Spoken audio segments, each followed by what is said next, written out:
والله مشكلة لا قرمان القرآن. أول جيران ميران هم. همه چی همه جیران گرفت. دوره. أول إيه نوصل بشيرة. رجل ترامي. والله ترزيق لنا بس كل شيء أخلاقي دي. ده بيجي لنا نار ساوي دي. أخلاق على وجدان الدولة أظن ما يعرف. باش.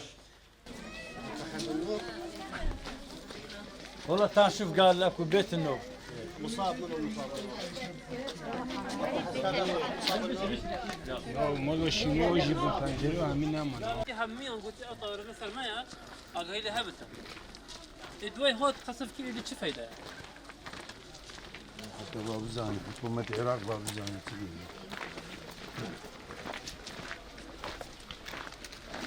كويس كويس.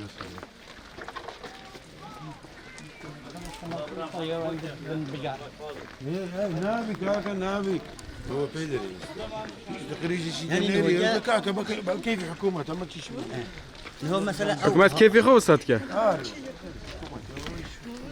أقي حكومتها؟ جنري تقريبا أقي حكومتها؟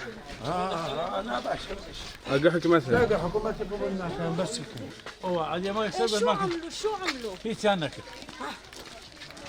في زنك. بس إن شاء الله. جيت عسكري اللي ده. لا والله. أو مدنية. من ده شو؟ والله أو مدنية. إن النار جيبي نبض عندك جن ها فركا بتشواد أخبار خدا بيجي ملجي عسكري داي. لا ما تاني. لا ناور لما داروا أطفال وبريدار نزلاني ده. كل شيء.